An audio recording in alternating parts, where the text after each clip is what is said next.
Welcome back to another video. For the first time in this channel's history, we actually got a chance to interview a Koa 9 representative and probably the fan favorite of many NAE watchers.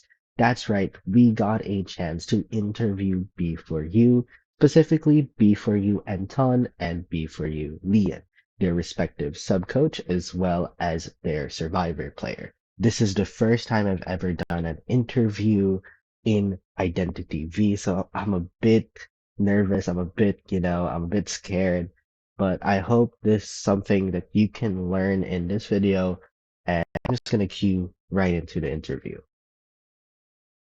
Good day, everyone. Once again, it is S'mores here, back with another video. And today we actually have two very special guests coming from the NAE representative, B4U. If you guys just want to introduce yourselves for the watchers right now. Okay. Hey guys, my name is Anton. I am the coach of B4U. Hi, I'm Lyan. I'm survivor from B4U. All right. And thank you guys so much once again for joining me in this interview. It's very interesting. I think it's been a long time since someone else other than Zeus and like the official stream interviewed someone now, like that I think about it. But yeah, I you're mean, first. yeah. How are you guys feeling right now? Like how does it feel to qualify for Koa 9? I think we feel very happy for we can go to China for off-9, but maybe I'm quite nervous about it because I'm not performed that well in qualifying. So maybe I just keep improving myself.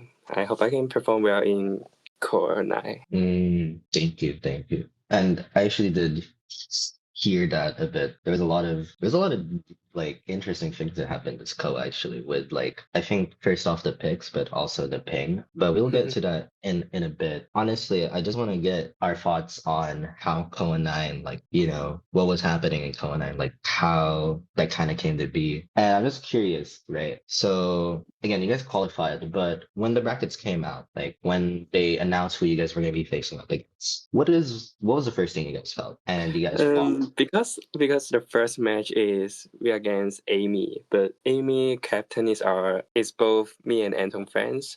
So Oh, yeah, maybe we're not that happy because we meet each other in the first match. So it's quite embarrassing.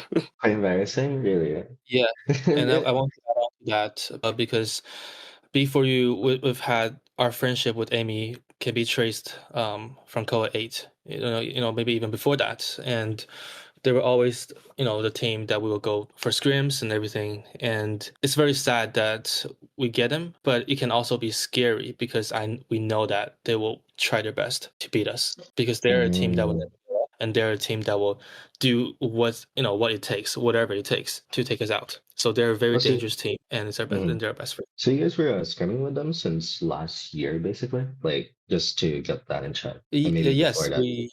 We for Koa 8 we did scrim Amy, and we were actually planning to scrim them after the top 8 ranks over, after the top 8 rank. But unfortunately we got them, and it was a little bummer to get them. Yeah, I see. But wait, how many days was it like before you guys were informed that you were facing Amy? Like, was that like 2 days, 3 days, a week?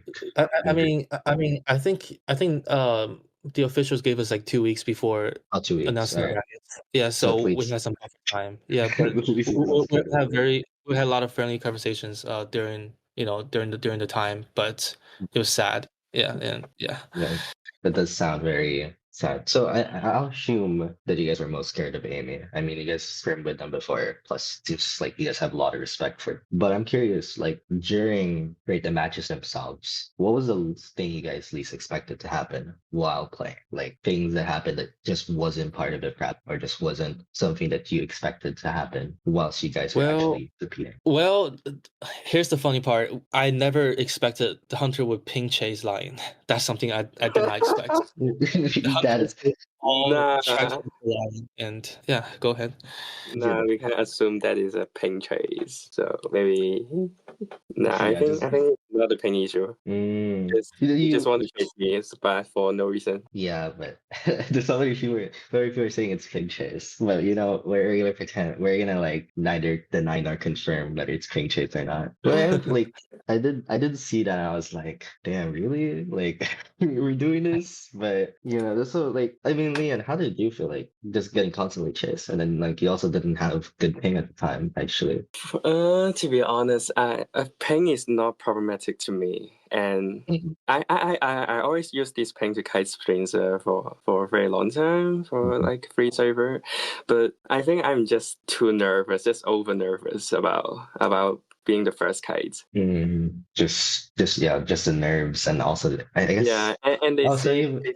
they see I'm not kite that good in tournaments, so they just want to chase me. So okay. So not so sure about not so sure about that part, but but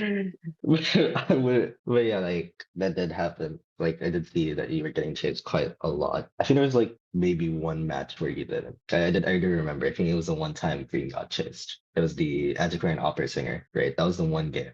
Yeah, they said she is looking for me, but she can't find me. She couldn't find you.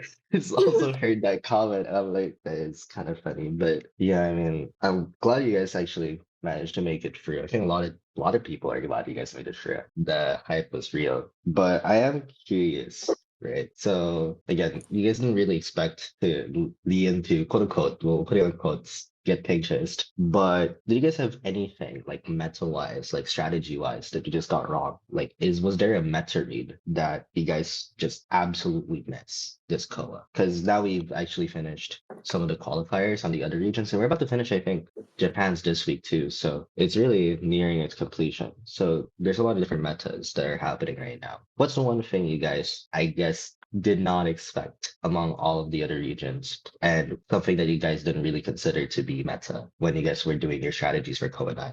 I think a very interesting part is we were watching the games by ZS Ling versus Del 5, and Freddy's Lizard was able to get a 4K versus Del 5 and actually 2 them, and following that, he managed to do 3K and close to 4K TE in the first round of air Pacific. So I think they're going to be some breakout characters. We still have to see because Del 5 they're facing ZS Lin again. So I'm very excited to see how the Lizard performs. But to me, it seems like now meta hunters are popping up more more constantly than the previous COAs, and you really get to show some diversity in this year's COA. So I think it's very interesting. The diversity of hunters you see for round 1 is particularly fascinating to me. Yeah, we did see that a lot. I think Freddy is number 1 hunter in China. I'm not sure if that's true, but I did hear that was the case, right? Yeah. So yeah, basically I think everyone was looking forward to seeing how his machine was going to perform. I know I'm not sure if he's number 1 now, but like at some point I think he reached number 1 big Blizzard in Asia. And he was also saying about how he wanted to watch that. So just about everyone was really curious how that game was gonna go. Didn't expect it to be blowouts though from the side of ZS Lin. But yeah, I mean, there was a lot of characters that they get picked that wouldn't be conventional in the meta in round 1. I'm also curious though, like in terms of the strategies behind B4U. I think the one I'm most curious about, the Ivy, right? Because I remember like this story that I heard where I think the first time I saw Sprinter play Ivy was Seaside still. So that was before IVT. And I was like, at the time I think that was not so optimized. But like nowadays, like it feels like it is a Spencer specialty to see Ivy. So I am curious to whether that was like, was there really any deep decision or like deep thought process behind picking Ivy in round 1 when you guys face Amy, or was it that like something that that's a character that Spencer just plays and it's like let's just run it? I feel like having Ivy round 1 is a decision that I made based on the BPs. I understand that Priestess can cause trouble, but BO1 we don't have a lot of options. We can only ban for survivors, and usually survivors have the upper edge in terms of choosing, and then hunters are more like counter reacting to what they're selecting. And as we know, that puppet can mess up versus Ivy because you can't really predict the scare. So it's very possible that you get a first hit without having Lewis out. So that was our game plan. to go with Ivy, especially on a map that's not so good with Opera. But I mean, the game went pretty well. Spencer, missed a hit that got one escape, but it's life. Sometimes we get lucky and sometimes we don't. And when we see that he got a 3, we we understand what to do moving on. So there's not a lot of hard thought process because we be practicing with different comps for many times. So yeah, we just went with what we think would be best to go against Amy, and we got a 3K, and that's very acceptable. The map at the time, just to confirm, map was at the time never sleeping, right? Yes, Just it was to be episode. fair. Yeah, it was her sleeping, right? Yeah, I got you. Because I was wondering like what the map was. Because I'm also surprised they picked a priestess. I actually completely forgot about that. Yeah, But I have to give credit to Ching. They're Amy's captain. She is a wonderful leader, and she's a wonderful comms, communication leader. So she did really good and gave us really big trouble during the making. yeah, there was actually a lot of I think when I was watching it, yeah, there's a lot of interesting choices from like both you guys and Amy. So like it was a very good game. Like I actually really enjoyed watching that. But I think a lot of people also enjoyed it too. But I am like there was one character that everyone I think at some point wanted to show up and then it didn't. Dream Witch, Spencer's Dream Witch, because we saw that I think last IPS and also Spencer I think also wanted them to be a Dream Witch fan. Were you guys hoping to pick that at any point, or and then it just like the BP just never fit, or was that like straight up like an ideology that maybe Dream Witch might not be so meta right now? Well, Dream Witch, I mean, against Amy and KON, it wasn't really, in our rotation. We're more thinking of just go straightforward characters and beat them because we have more experience than them. So I understand that a lot of fans are, hoping to see the Dream Witch, but I can assure you that we will have it when we go to China. Dream Witch will Ooh, be. they'll have it. Well, that's where you guys first heard that the Dream Witch was gonna come out soon. That's actually gonna be interesting, but I think we're gonna get into that later regarding the Dream Witch stuff. But also like I am also curious actually, since Lyan is one of the survivors, like I am curious in terms of like the survivor comps, was there anything that you guys like were not like expecting, like hunters that you guys weren't expecting? Because I think KON ran a Dream Witch first, and then Amy, I forgot what Amy ran. I also remember Amy's hunter being a bit Yeah, surprising in that regard, right? and at the beginning we didn't predict Alien be the first hunter for BO1. We thought Alien is prepared for BO2 and BO3. But when we see Aliens is going for the pure one, I thought he's going to play Lyan because his aims is going to 4Q. So I thought he's play his Lyan. His Lyan is very crazy, but we didn't predict he will play Dream Witch, Dream and I did Witch. a 10-second kite. Yeah.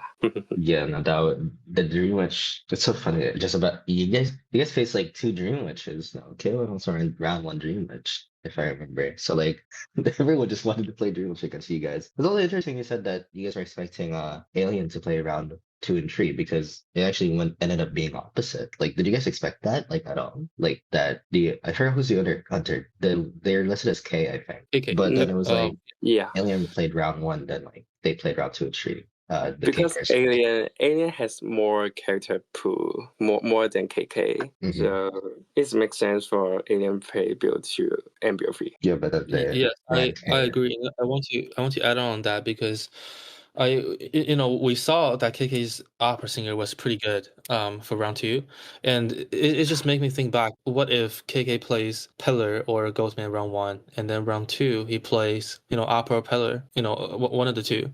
I think it'll be better for the team, but I think their game plan was to pick the better character based on the BPs. So Alien has Naiad and Witch, and our BPs, our survivors, caters towards Witch a little bit more to be countered.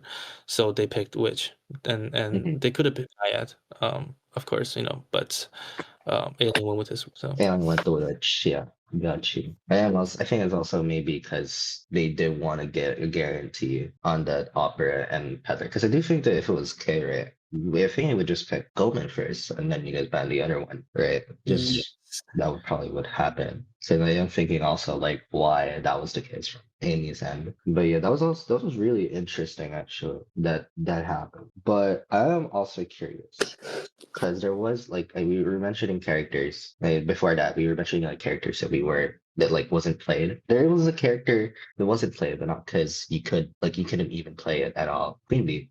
And right now, I think that's a subject of kind of heated debate because just about everyone has a very different opinion about Queen Bee.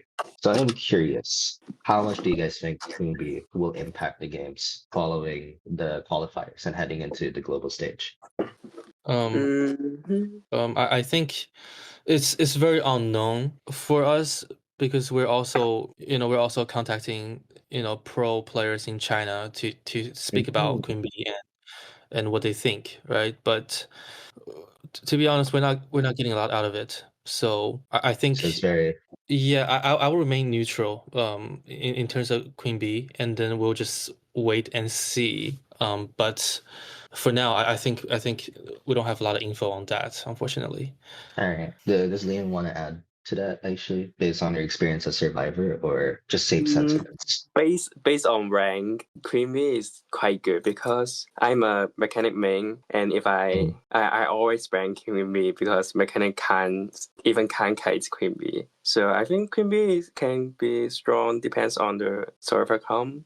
If there is a easy target, then Creamy maybe he's quite good. All right. Okay, so okay, that's interesting. They're very interesting answers, actually. I'm also surprised. So you guys actually have contact with some of the pro players in China right now. This Yes, you mentioned, we do. yeah. Hmm. All right, that's actually. Are you guys the only Canadian team because that has contact with them? Because actually, I think this is the first time ever hearing of this. I think it is the first time this was ever mentioned. I'm not sure Regarding because the contact. yeah, regarding the contact, like this is actually the first Um, I've heard of. Yes. I mean, we did make some connections when we were in China for Mhm. um COA and IBS as well as the IBS in Macau. So we did make some meaningful contacts, and we always follow up. We always make sure that we're in good relations, and we exchange info essentially. All right. I am, but that's very interesting. I actually did not know of that. But also, I am curious because I guess another foreign player that you guys were pretty, or another foreign person, I'm not sure if person or player, but would be the right term. But someone else that you guys got in contact with from Thailand. Skyfall, right? During IVS, he was one of your guys' coach. I'm so curious Yeah. because this is something that, there's so much questions, I think, as to how big of a part Skyfall was in that IVS run. But I'm more curious on how much you guys learned from having Skyfall as a coach and how that translated in the qualifier for Kona. Well, Skyfall, he is really, really, really great with survivors. Mhm. Which I was pretty much focused on Spencer when during IBS because Skyfall is a mastermind. He knows exactly what survivors and what comps to deal with specific hunters, and he always finds the best solution. And I think that's skill. I think that's literally talent plus skill Mm. because the way he's able to get the team comps together and have the best comp available is very, very, very it's very fascinating the way he's doing it. And I think everybody on B4U has nothing but respect for Skyfall because during his time with us it was great, and we get to learn a lot from Southeast Asia's strategies. And yeah, I mean he's a solid person outside of IDV, and he's a solid coach. So Skyfall, I see. he's the best. Yeah.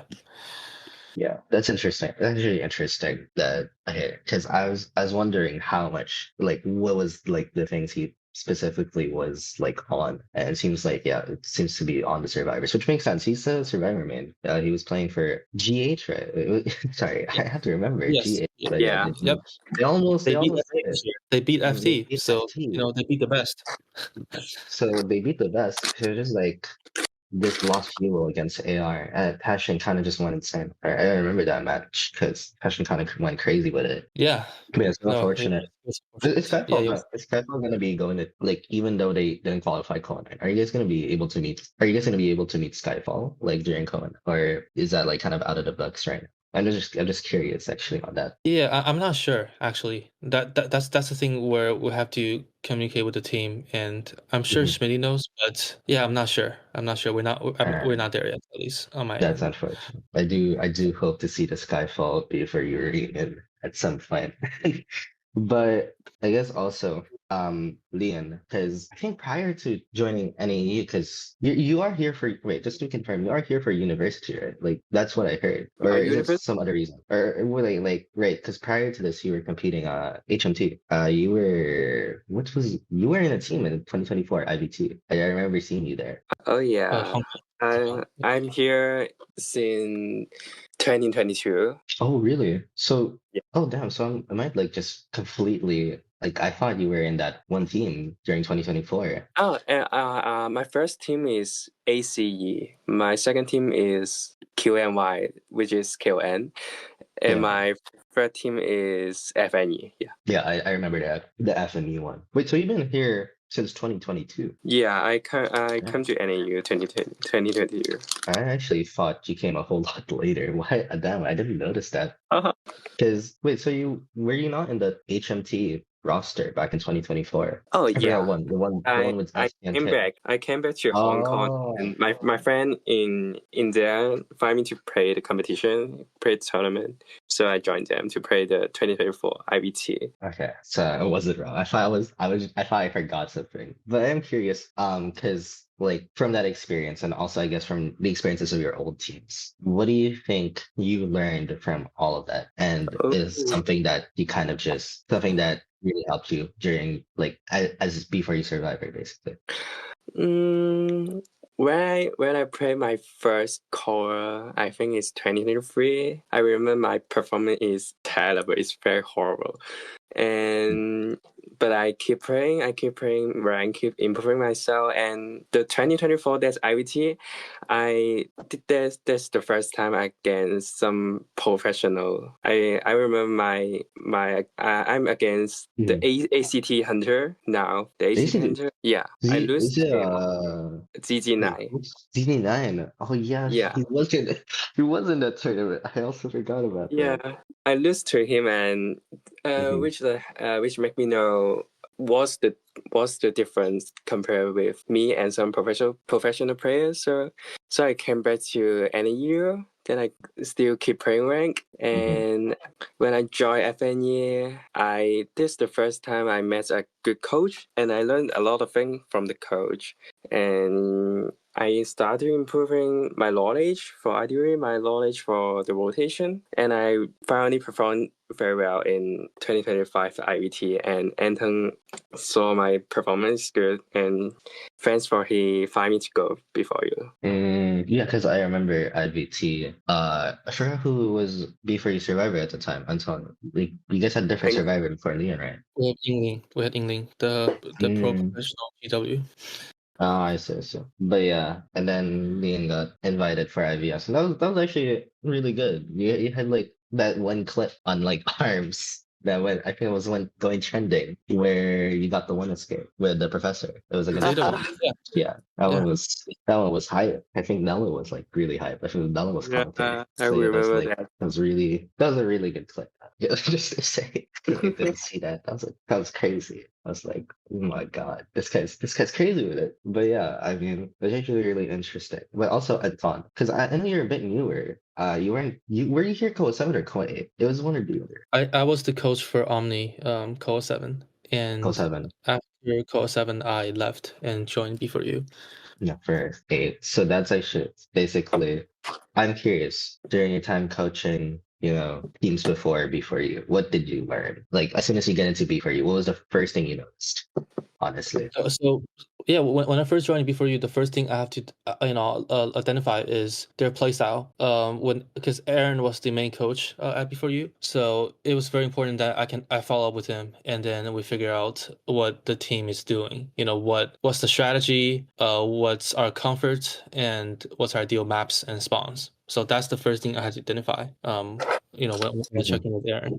But actually, I'm curious because I think Aaron mentioned it. Like, I'm not sure where. I just remember. I feel like he mentioned it at some point. But like, this co is very evenly split between you and Aaron on terms of like the strategic flow, strategic ideas for B4U. And I'm just curious how how did that split work, if that makes sense? Like what was the priority for you to like focus on? Because I think you mentioned Spencer actually. Your prior was Spencer a while ago, but I want to get deeper into that. Like what was the prior specific with working with Spencer?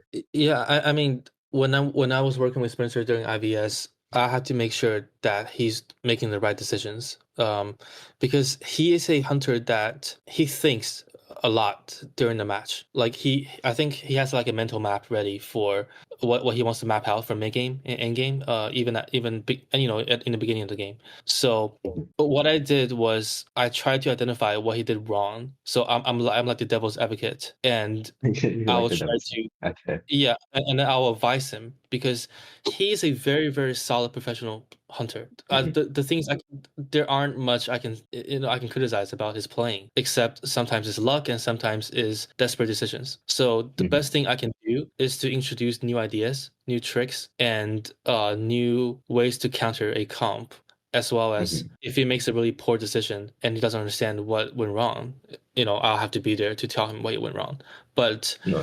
what happened this Koa was since Skyfall is not here for the survivors, right? Me and Aaron, we had to target both survivors and hunters. So we're essentially we're both taking care of both fractions, and even though I'm doing the BPs mostly, Aaron's help in shaping the team is very very essential, and there's no way that we would win this far without Aaron, and I really want to appreciate his presence. But Yeah, I think yeah, yeah, go on. let me tell you, actually, I think the biggest thing that I contributed to the team was I started to motivate them and I wanted to play more aggressively because back in the days, B4U Survivor's job was to get a tie or get one escape so that Spencer can win. But I want to change that. I think that the survivors are mature enough to Yeah, be the able But to you one interact. of the bigger things that you contributed before is for me to come. But no, the But survivors have gotten so much better actually. That you mentioned, like I feel like the improvement has been crazy. Because I remember like back then, I think this was like Cold War first before you match. It was like it's always like, oh, Spencer's carrying every time. Like I always hear that. Like I think you guys hear it too. That like that's always yes. what people say.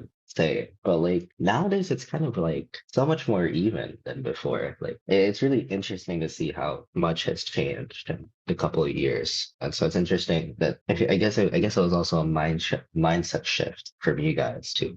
I mean, it was mostly when Yingling came. He was a former pro. He helped our rotations and everything a lot with his pro mindset from Wolves and GW. And then after IVT, we got Lyan. I think Lyan is our missing puzzle, and now we have the full map, and we're able to do something big. And we will do something big.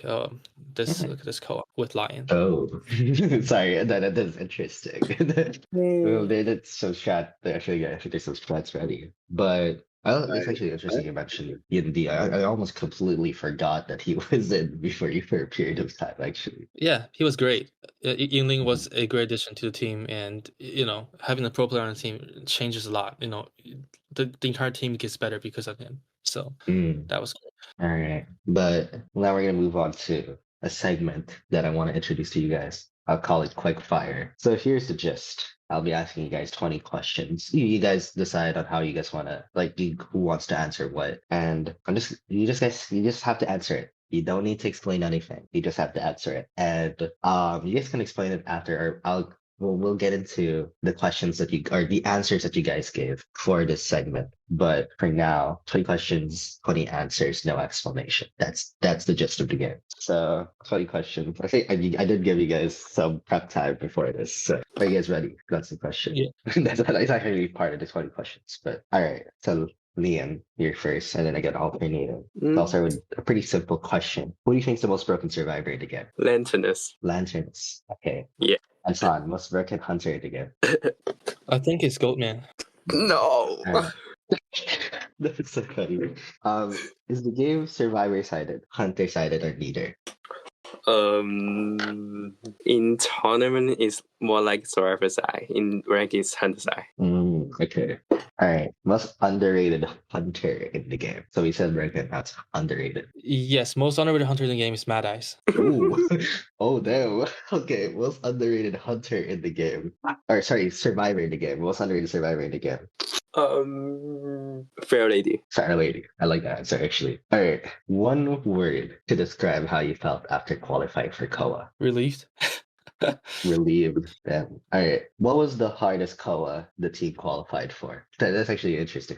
I think when B4U were facing CH4, that these were the hard times. But I think it was pre KOA 7, I would say. Pre-KOA So 7. this KOA wasn't the hardest, but it's very, very challenging. It was very challenging. All right. Okay, so now I guess Lyan again, or Lyan this time. Yeah. Lyan gets the question. All right, now. Amy. Wait, I haven't even asked the question. Okay, who do you think is the biggest threat or the hardest team to face if they are in KOA 9? Whether they've qualified or they're about to qualify. Okay. Probably other regions too. It's fine. I think it's GL. Oh, Globe? No, GR. Oh, GR. Okay, I heard GL like Globe. All right, so here we're back to Anton. Who do you think's an overrated team? A question. Wow, you're putting on spot here. Holy. Can I say we're overrated? Like, come on, I don't want to offend anybody. You know, I'll just say B4U is overrated. Taking the old smoke. B4U fans are gonna watch this and be like, Anton's not a B4U member. This guy's hating on his own. But all right, who do you think's but Lyan, who do you think's an underrated team? ACT. Let's fucking go. I'm an ACT fan.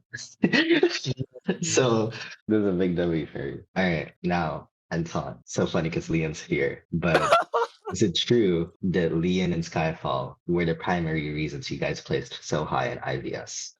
I think I'll answer it this way. I think everybody who went to IVS played an equal part to contributing a high place, but Lyan had many highlights during IVS, and Lyan was a key player that made us so great and stand out among all.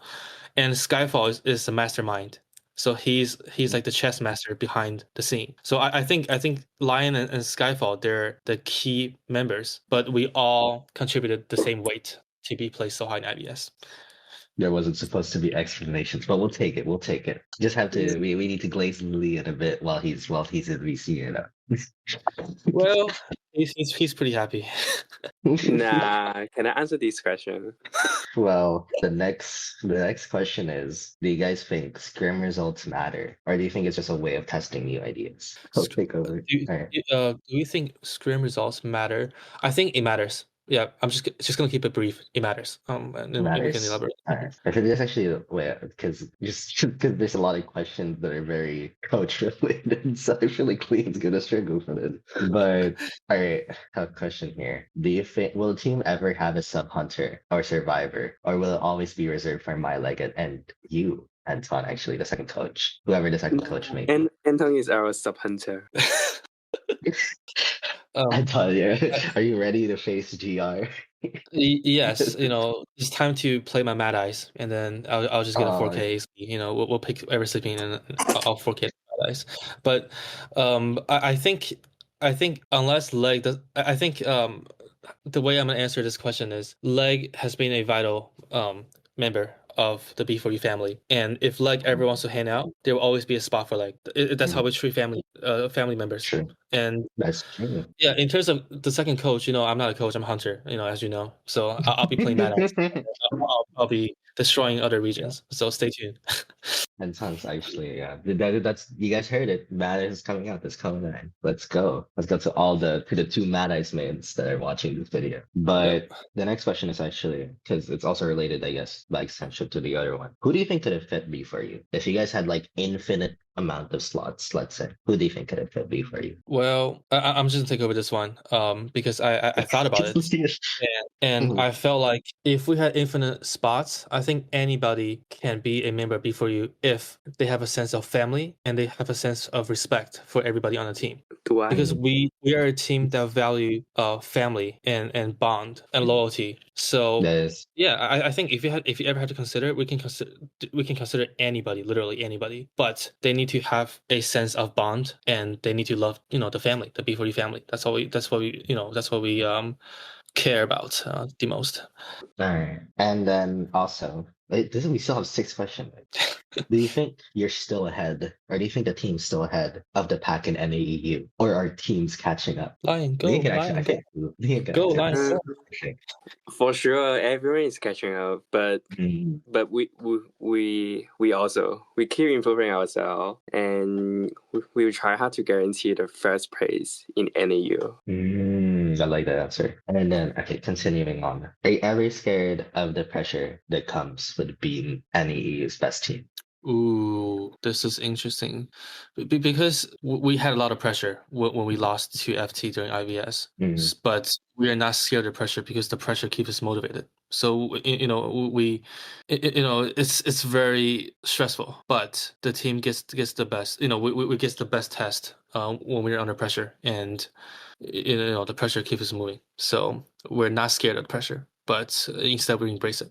All right. So the next question is, how long do you guys think you'll stay with the team? Nah, I'm not going to answer this. Anton. Send it over to Anton. I think we shouldn't be worried about the future, but we should instead just worry about just think about what we can do right now. The B4U family has been going for many years, and everybody on the team wants to keep it that way. But as you know, things can happen, and members do leave due to various reasons. But I cannot give you a duration of time when we disband or whatever. But what I can say is, as long as we're here, we'll make sure that we'll be the best representation, and we'll always bring the best stuff to the people of NA. That's what I'll say. I got you. Okay, next question. I guess Lyan can answer this one. What's the one lesson you learned from all your time competing? I technically already asked it a while ago, but I guess I'll ask it again. Wait, what does mean? What's the one lesson you learned? Yeah, what's the one lesson you learned from all your time competing? It's a hard question. They're all hard questions. They're all. This is a hard question. He's still thinking. I mean, you can think of it for as long as you want. Later.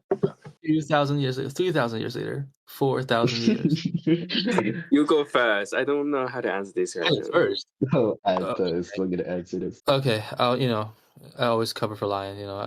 I'm used to it. The one lesson he learned when he joined the team is I think from his previous teams, Lyan always had to play a major hero role where the decision that he makes are very important. But ever since he joined the team, he learned to be a team player and trust the team and really be. Oh yeah, you can shut up. I know now. Shut up. My turn. Go on. The honest I learned is the teamwork. The teamwork in before is I never feel the teamwork in the other team, but before you. Yeah, that was all Lyan's idea. Anton had no bearing in that for sure.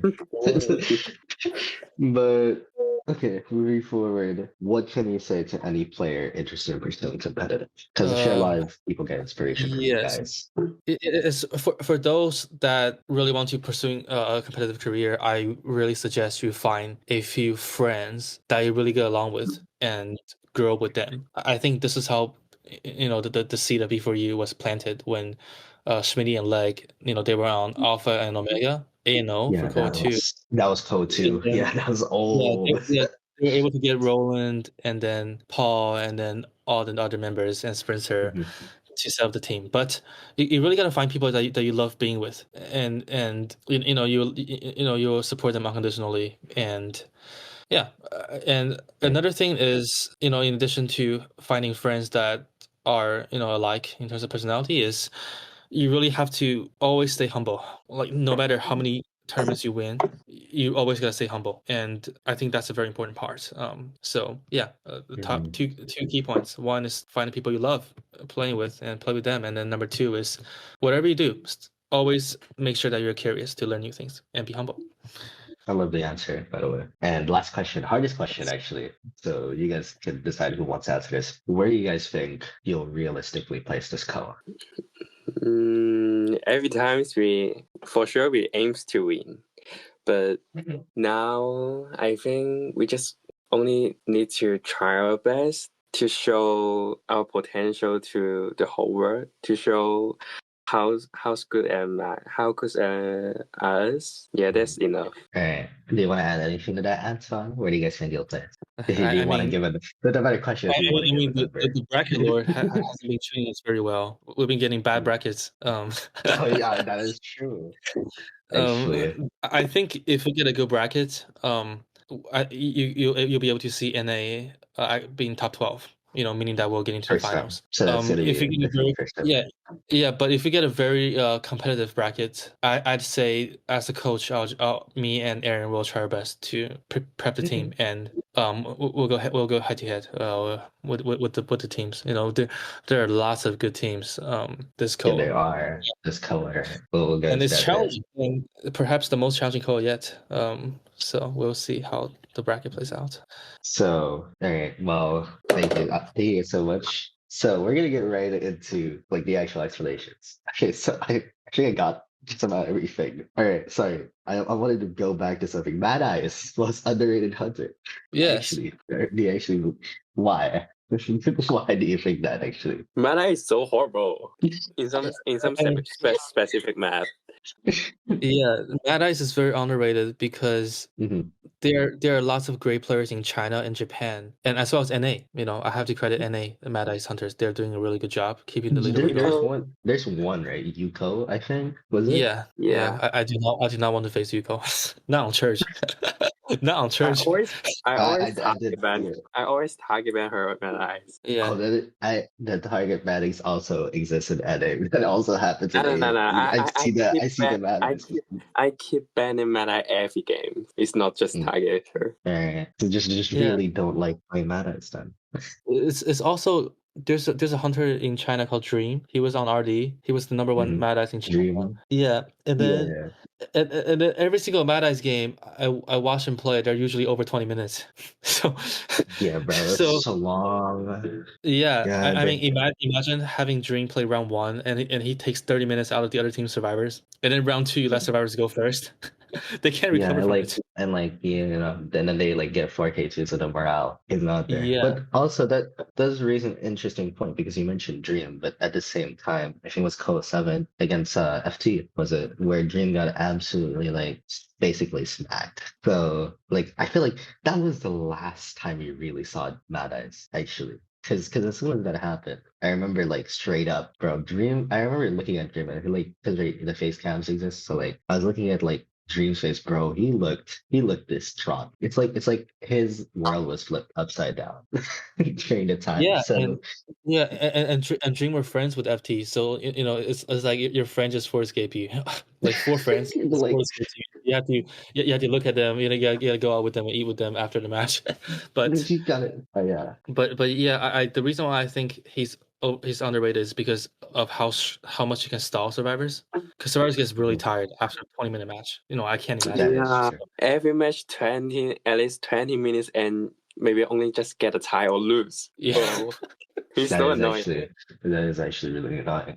But also, most underrated survivor. I actually, because when Leo was answering this, I actually put it in my notes. Maybe he'll say journalist, and he didn't. So why Shire Lady?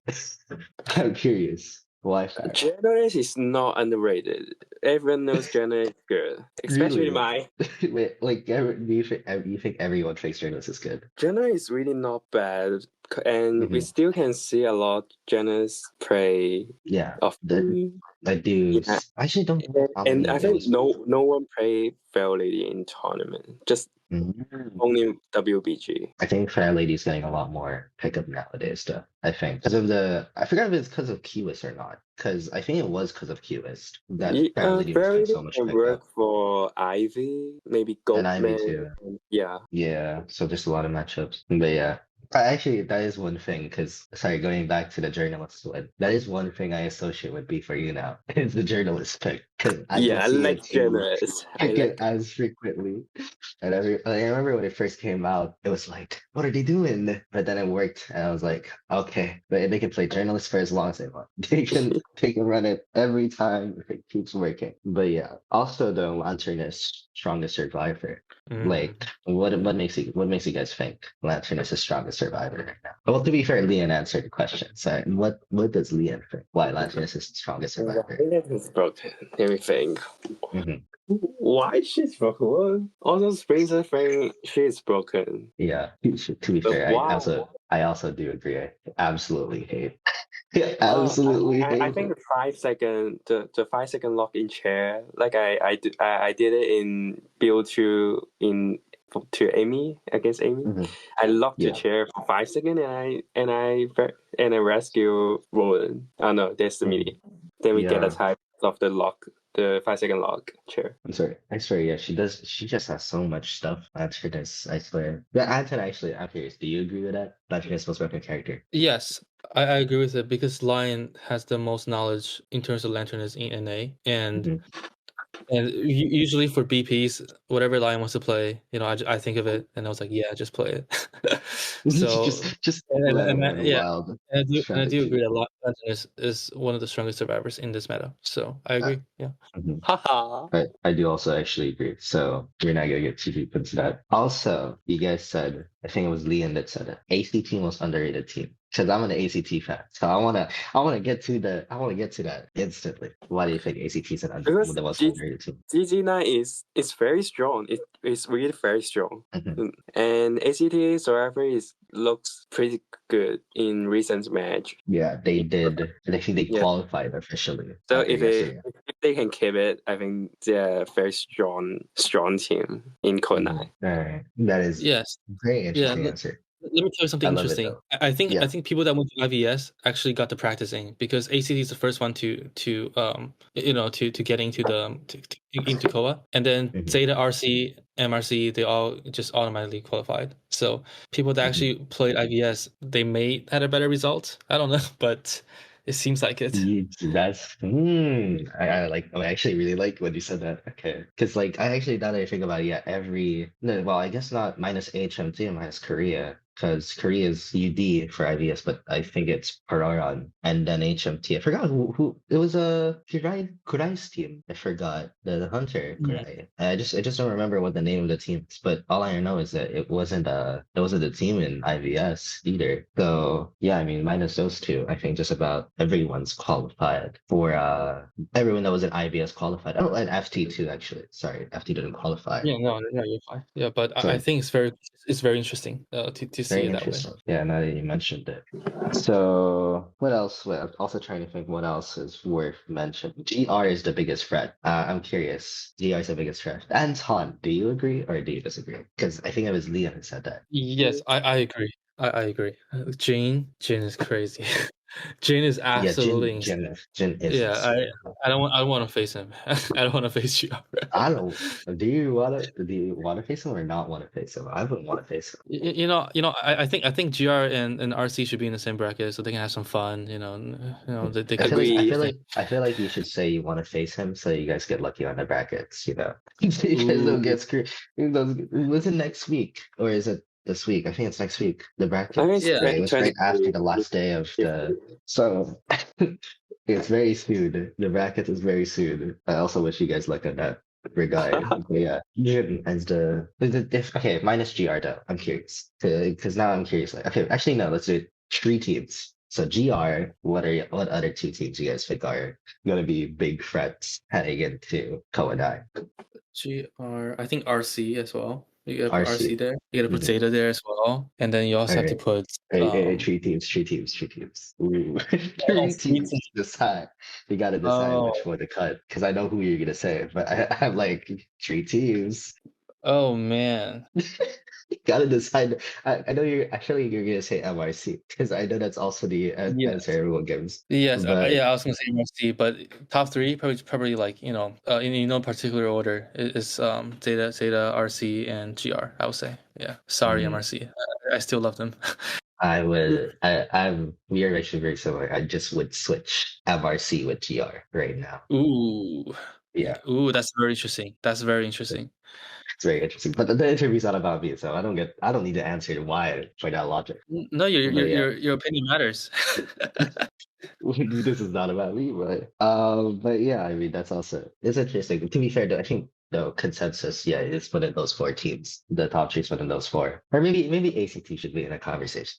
Maybe Yeah, we should stop sleeping. But yeah. yeah, I mean another thing, I'm actually really curious because you also said scrim results matter. What makes you think scrim results matter so much, or like how much does it matter? Rather, It's confidence. confidence. Confidence is the key that we perform well, and confidence comes from successful scrims. Mm, If we do get, if we win round one, in all scrims, that means we're really strong in round one. If we win round two in all scrims, that means that we are really good at round two. So it gives us a good, we're just really. It gives us a good look at where the team is at and how confident we are going into our matchup. So that's why scrims are mm, so important for important.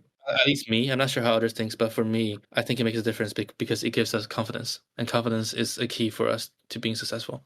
I'm curious though, because like you don't need to say like exactly or like which teams you guys scrimed with, but I'm curious how much of like the scrims you guys with other teams like actually translate to the game strategies, like in terms of strategies. Because what I've usually noticed is like some teams like what they do is like they basically play the characters that they might play, but probably won't play in scrims. And then like if it works out in scrims, then maybe they'll really play it on tournament day. But if it doesn't, then they'll just go with the usual stuff, like usual meta stuff. That's what I've noticed at least. But I'm curious whether that's the same for the guys, for the people that you guys have scrimmed against. I mean, yes, in some ways, but if you have to test a specific strategies, usually involved with hunters. So Spencer will be playing a Mhm. different hunter for round one, round Yeah, two, round three.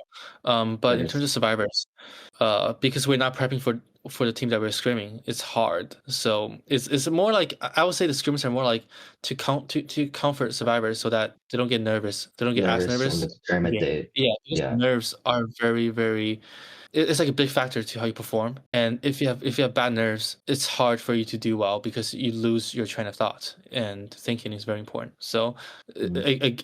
it's really good for people that are nervous to calm down and really get a sense of where they're at when we scrim. Mhm.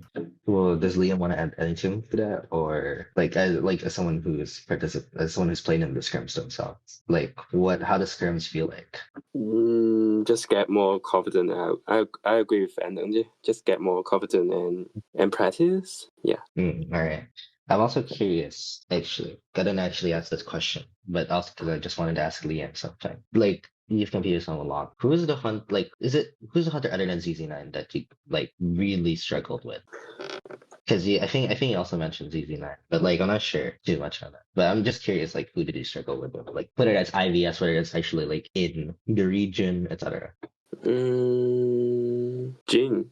Wait, who? Sorry. Jin. Oh, really? GLG. From KO. Oh, Jin. Wait, did you guys face Jin before? You faced Jin before? Really? Yeah, No, we played. Wait, let me think. No, I don't think we ever. No, we did face Jin before, right? Yeah, It was. isn't you guys free skate Jin? Oh, yeah, oh no, yes, we did Jin. no, I'm referring to you though. Like, see, who did you face? That's like that made you like struggle a lot. Oh, Me. who No, did I lie? did that. You, yeah. Oh. Like, who did you face? Me face. I only faced any EU. They have one game though, or do you just cook them all? They just cook all the NAEU hunters, or is there someone that you genuinely struggle? I will say kill the boss. Killer boss. Yeah, because Yeah, his that character pool is also very big, so I can't counter him. He can play a lot, like Ivy, Hello Blue, Goldman, Pedro, Killer, so very meta, unpredictable. if I remember. Yeah. So yeah, I just hear that as well. That KB is like really solid too. But I guess just as we try to head into a close, I guess some parting words for you guys. I guess again, it's like just to go back to like the players pursuing competitive. I'm also curious, how did your journeys start and what keeps you going, basically? What keeps you competing? I guess Lian can answer the question first because he does play, and then Anton, you can also go Yep. on to answer the question. Can you repeat the question? Oh, like what do you call this? What got you? Like what started you from competing, and why do you still compete? Anton, you can answer the question while he's thinking, by the way, because Okay. I think Liam's. Yeah, so I started playing the game seriously in 2023, I say. It's like the spring of 2023. It took me one season to get from Elk to Titan, Damn. and All right. it took me only one season, and I was playing with a few friends, just like what I said for people that want to play competitive. You play with the friends that you really enjoy playing with. And I did that. Yeah, and then I was playing Prospector, and the hunter of Omni, Pit Stoppers, he was looking for Prospector players at the time to recruit, and I was able to do pretty well versus him. So, I was on the team. And after that, we spent one co-op together, and then we parted ways. So I joined B4U with Ingling, and that's pretty much my journey. It was playing Prospector, and it took me a season to rank up. um, but what kept me going was really from Schmitty. Schmitty, he was literally the one person that kept me going, because he's the one that brought the concept of family, because I thought players was players, right? You clock in, you clock Yeah. out. But Schmitty's like, we're a team and we're a family. And when I saw him offline, every single time, we go offline, it really feels like a family. And Mhm. I'll always go. I'll always play this game as long as he's a part of it, and because I respect him and I respect his concepts and how he treats the team members. So that's what keeps me going. It's really on the emotional side, because he really values family, and I'm also a really big family person, because I treat my teammates as family. So that's what kept me going. That Yeah, is mostly. Yeah. so sorry. I don't want to like it's in a very non-mean way. It's more in a joking manner. Shitty sounds very unk, for lack of a better word. Yeah, Yeah, but yeah, that yeah. is. I mean, he's really straightforward, Mhm. but he's very loving. Yeah. He's a loving, kind person that always brings joy to my face whenever I see him. He's so funny too. Like everybody else on this team is funny. Like Green, I can't. Mhm. Sprinter's AI generated, and Yeah, that Roland's is and there's Lyan. Yeah, so the team is fun. Green. This is Green says some like genuinely funny things. There's another tweet that was going viral of Green acting like he's pushing 50, bro. Like, cause like he was talking like he was like an old man, but it's so funny. Green's so funny. Shout out Green, who's yeah. not Shout out here to with Green. us today. Yeah, we love And Green. shout out to the rest of the V3 actually. I guess we'll shout them all out later when we end it. But like also Lian, well, what's your answer to the question? Like, how did your journey start, and like what keeps you The going? first time I played this game is 2018 when I was primary Oh, school. wait, that Yeah, long ago? that's the first year that's identified. It's a Damn. Oh, geez. and at the beginning I just have fun with my friends, but I keep playing IDV. I didn't play other games but IDV, and I keep playing this game until I came to UK, Mhm. and I still playing this game, and I met a lot of online friends, and also I never imagined I can be the kind of top player in this game in the world in NAU, and I also didn't imagine I can play this game and go to China and stand in the stage and perform my game skill. And yeah, I think if I didn't join before you, I wouldn't play this game now, because I'm ready to go to university. But Mhm. now I'm a B4U member, so I am very happy to play with B4U. I hope Right. I can play this game for more long time with B4U or my Mm. other friends. All right. Thank you so much. Also, really good. I love the answer. I love the answer. But I guess as we end this interview, do you guys have anything to say to the fan? Anything to say to anyone watching, whether that's the fans or not? Anything. What I want to say is the fans are the reason why we're here. The fans are the reason why we keep playing, and the fans are those who continue to support us even when we're down and when we're up. So I really appreciate the support from the fans. And recently I was making a post when we won KOA, and people from all over the world were congratulating us. People from Australia, people from North America, from South America, and from Europe. Yeah, Essentially, there was a everybody, reach. yeah, including the mainland fans. Which shout out to them if you ever want to listen. If you're ever listening to this, they're the vital part of why we're so motivated and we're so ready to go. And I think, yeah, the fans and B4U, we love the fans. When we'll do anything for the fans. So that's all I want to say to the fans. Hey, Lyan, do you have anything to say to the fans or anyone watching this video? Thanks for all the support, and I know now we have a lot of expectation for our performance, so we definitely try our best. We want to make NAU proud, so just look forward for our performance in Score 9. We will try our best. All right. And I guess that is it. Once again, thank you so much, Anton, as well as Lyan, for joining us today. And to all of you, I also hope that you guys learned something new. And that's the end of this interview. Thank you guys so much once again. Again, actually, a quick shout out to all the other B4U members who couldn't join. Roland, I heard, really wanted to come, but he got sick, so he's not here. But also Green, Aaron, Schmidty. Please don't tell me I'm forgetting anyone. My leg, technically. Who else am I forgetting? Spencer. God, I almost forgot Spencer. Now that I think about it. I think I said Aaron. Did I not say Aaron already? Okay, but yeah, shout out to them. But shout out to I think it was Pumpkin as well as Ruby. They were the ones who actually arranged this and helped with a lot of the behind the scenes. So thank you to those two as well. But once again, thank you guys so much for joining me. Thank you guys so much for watching, and we'll see you next time. Bye bye, guys. Bye bye. Bye bye.